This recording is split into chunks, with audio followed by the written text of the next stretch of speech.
Thank you so much, and thanks to everyone who is tuning in. And I have very fond memories of my last uh, presentation at the Ideas Network, so I really look forward to uh, the questions and observations that you make. I find often I learn more from your questions and observations than you can possibly learn from my presentation. I always start these lectures when I'm talking to non-Americans to say, we appreciate your interest in our election. And basically, I think we have to remind ourselves how unfair it is. We get to vote and you have to live with the results. So basically, this is in part try to explain to you what we can at this juncture, what people are feeling, well, why they might be feeling it, and then what impact that may have on how they vote in November. And one thing I always like to underscore about public opinion data, and if you're listening to a lecture on public opinion, I would say you're probably an overly rational person, as I am. But we have to acknowledge the fact that most people vote on emotion, not reason.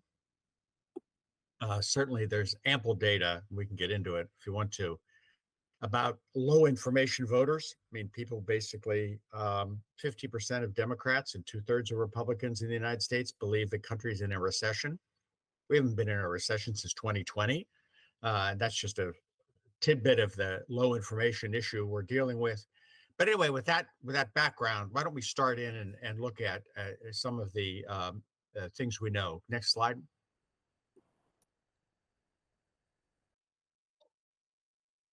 So how do Americans see their engagement with the world? Obviously, an issue of great importance to people who don't live in the United States. Next. Um, Americans appear to be less and less satisfied with the U.S. position in the world. As you can see, in modern times, it basically peaked at the end of the Clinton administration. And with some uptick under Trump, it's been really quite on a downhill kind of trajectory since. Next. Um, what's interesting when you ask people, this is a Gallup survey about American engagement with the world and world affairs. Democrats are much more supportive of the U.S. playing a major role in the world. Republicans less so, but still a majority of Republicans want the United States to play a major role. Next. Um, but what that is quite confused, I think, in the eyes of many, in the minds of many voters, because isolationism, the desire that the U.S. should be less involved in solving world problems, has grown dramatically since the beginning of the Trump administration. Uh, Bear in mind, look at the left-hand side of that chart. A majority of Democrats wanted to have less involvement, whereas only 30% of Republicans did back in the Obama administration. But now 3/4 of Republicans say we want to be less involved in the world. So there is a bit of a contradiction here, at least in the minds of many Republicans. We want to be uh, more involved in the world, more of a play a bigger role, but we don't want to solve other people's problems, which I think you have to interpret as we want to be respected, we want to have power and influence, but we really don't want to take on additional responsibilities. And this was certainly a theme last night by Donald Trump in the debate, which we can get into in greater detail. But this was something that he actually appears to believe and believes his supporters want him to say. Next.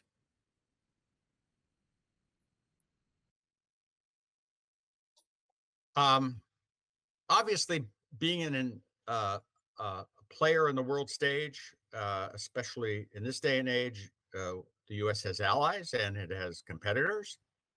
Um, I would argue, I think many people believe we need our allies. I'm not so sure Donald Trump believes that, but 8 in 10 Harris supporters believe we need to compromise with allies.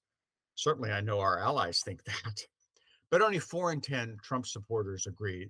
Again, I think this underscores the division between Republicans and Democrats, that Republicans basically want followers, but they don't want partners. Next. Um, when we talk about particular relations with allies, uh, 3 times as many Republicans as Democrats back decreasing or ending U.S. NATO commitments. Again, last night, Donald Trump went after the Europeans, claimed falsely that we, in essence, pay all the bills and have paid all the bills, and the Europeans have paid nothing. He certainly didn't acknowledge that 23 NATO nations now have met the 2% spending target on military.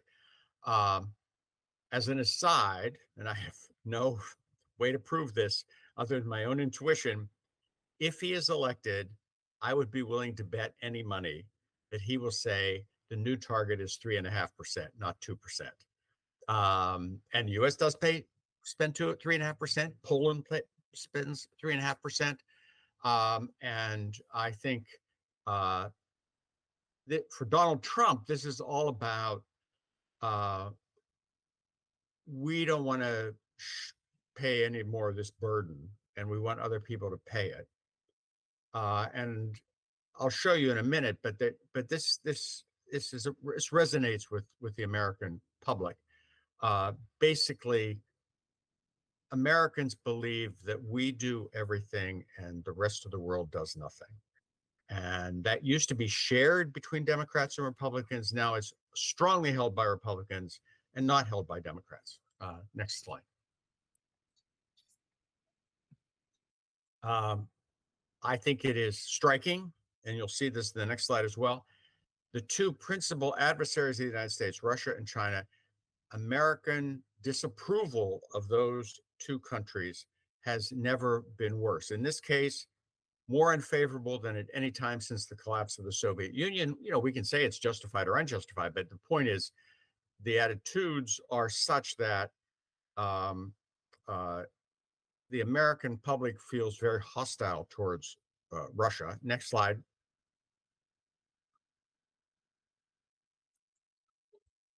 And in many ways, I think it's maybe even more striking and more ominous that 8 in 10 Americans have a negative disapprove of or have a negative view of China.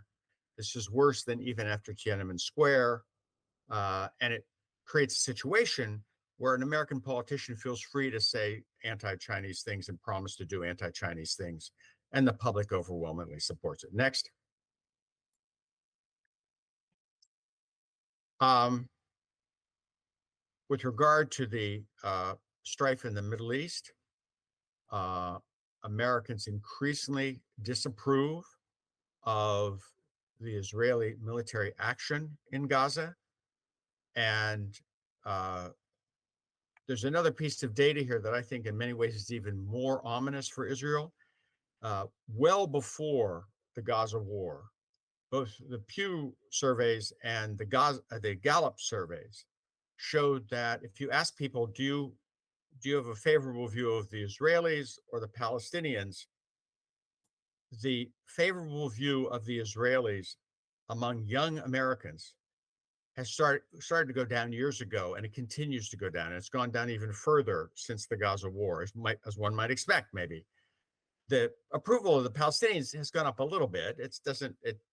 American young people still have a favorable approval of Israel over the Palestinians, but that's a long-term challenge for American relationship with Israel, because that's the next generation of leadership. And what Israel may be doing is poisoning the well in the United States. And this is made worse, I think, by the Gaza war, but it started well before that. Next slide. Trade, my favorite subject, because this is what I covered for a quarter of a century.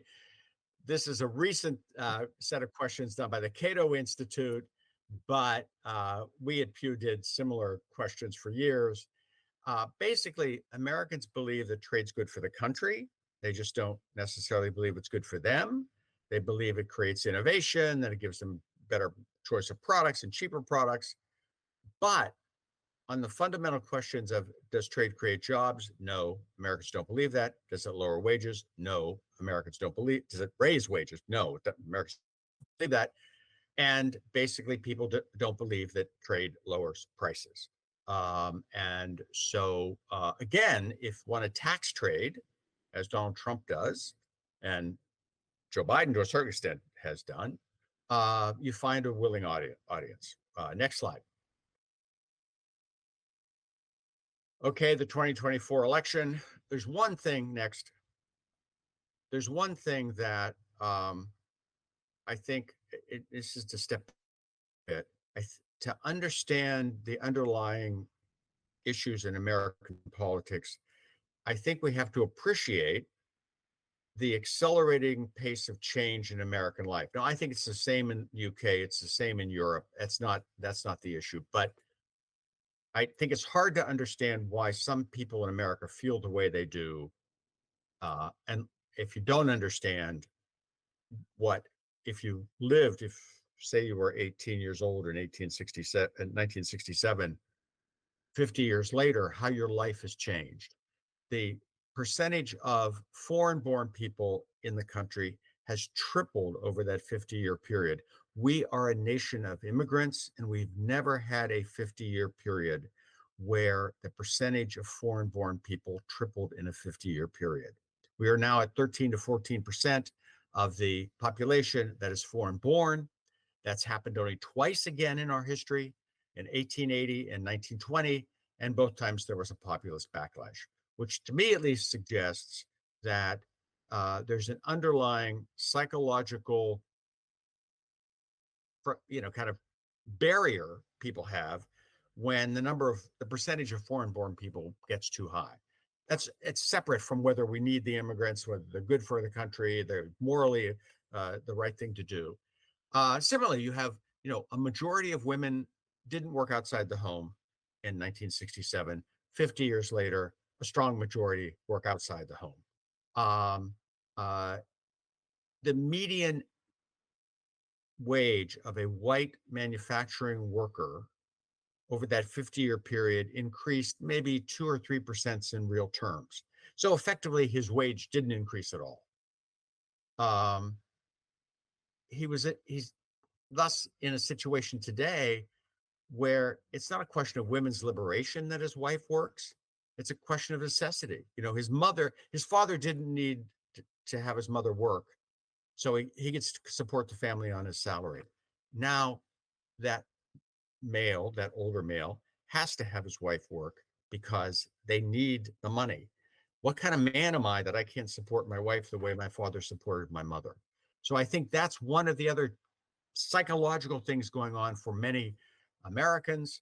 The family life has changed. You've had a, a quadrupling of the percentage of births to unmarried couples. Um, the one I always used to think about is those two little old ladies who live down the street. They aren't roommates; they're actually married, and that's the change that people have gone through. So I think we have to understand the rapidity of this change in the lives of one set of people who, frankly, disproportionately vote for Trump. Next slide. As you can see, people think the country is on the wrong track. Now, they have been saying it's on the wrong track for 28 of the last 36 years. But this is a measure that a lot of political analysts look at and say, this is why people want change, because they're dissatisfied with the state of affairs of the country. Next slide.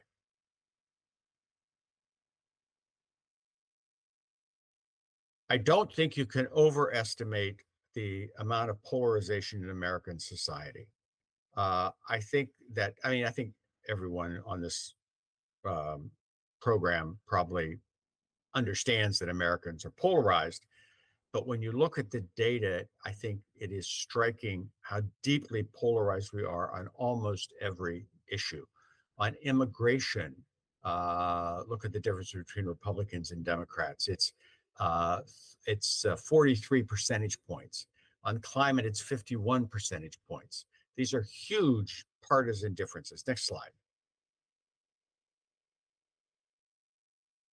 And that polarization includes many, many cultural issues. There's a 71 percentage point difference in views on what to do about guns, 56 percentage point difference on the legacy of slavery and whether that still affects Black people, 53 percentage point difference on, you know, if you're born a man, is it okay if you decide you're a woman or vice versa?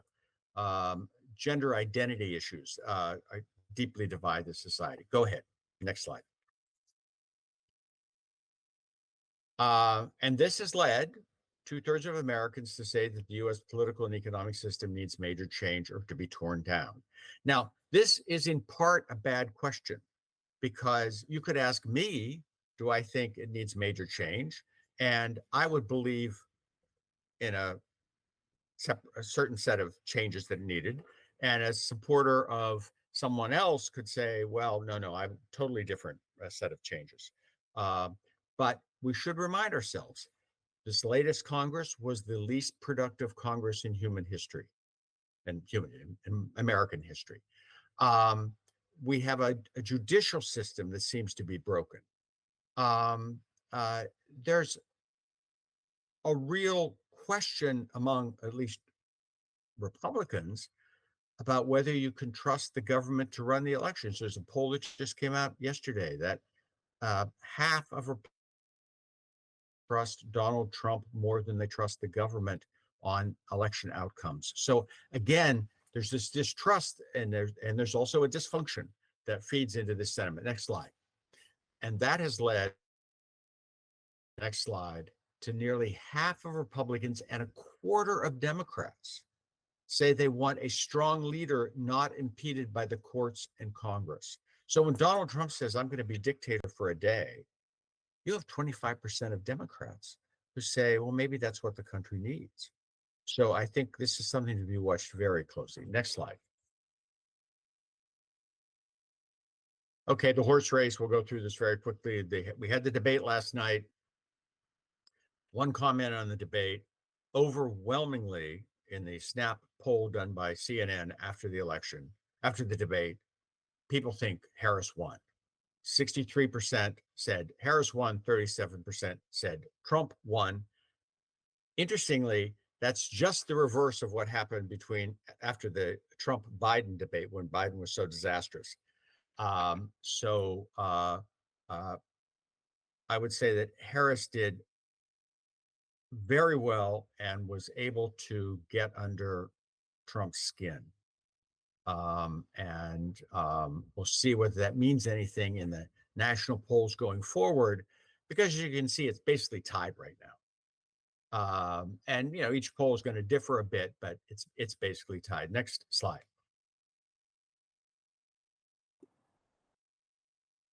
Trump's support, is not surprisingly, I think, is strongest among white men with no more than a high school education. Harris's support is among Blacks, the highly educated, and young people. I think one of the soft spots in Harris's support is that she has support by young people, but 63%. But young people vote at a much lower rate than older people. Trump has the support of 52% of people over the age of 65, and they vote at a much higher rate than young people do. Next slide.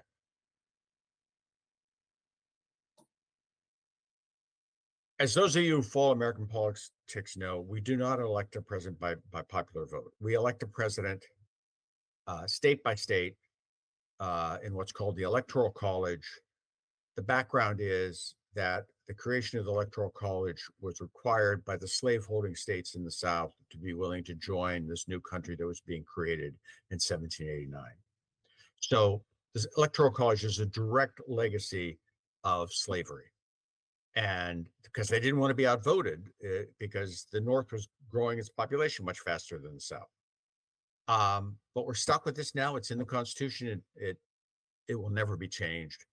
And so that means only a handful of states, in this case, 6 or 7 states in the United States, and who wins those states will then determine who wins the election. And in this set of polls, Harris leads in 2 of those, what are called um, swing states or battleground states. Trump leads in 1 and 3 are tied. That's going to vary from poll to poll, but it's a very tight race in those states. For those of you who follow this, I would say follow Pennsylvania. It's Pennsylvania, Pennsylvania, Pennsylvania. If she wins Pennsylvania and Michigan and Wisconsin, she wins the election. If she loses Pennsylvania, even if she wins Wisconsin and Michigan, she would have to win someplace else because winning in Nevada and Arizona will make up for losing Pennsylvania. She'd have to win in North Dakota, or North Carolina, or she would have to win in Georgia to win. So it's going to get down to a very tight race in just a number of states. Next. The problem is, and I say this as a pollster, the polls have been wrong more than they have been right in American politics since World War II. And notice they have erred on the side of the Democratic candidate in almost every election since 1956. Why they err on the Democratic side and not the Republican side, I don't know. But a lead in the polls nationally that favors the Democrat doesn't necessarily reflect what's going on underneath in the body politic. Next slide. And finally, we're also electing the entire House of Representatives and the US Senate. The American public appears to like divided government. In the 10 elections between 1960 and 1978, they elected a divided government 3 times. In the next 10 elections, they elected a divided government 4 times. In the last 12 elections, and we have one every 2 years, they have elected a divided government 10 times. So I think the safest bet, whoever wins the White House, is that we have divided a government again. And of course, that means it's much harder to get anything done, which means stasis in Washington. And frankly, I think as people who live outside the United States, that's not a good sign, basically, because it makes it much more difficult for the US to get meaningful stuff done. So with that, I'd like to thank you for listening. Look forward to your questions.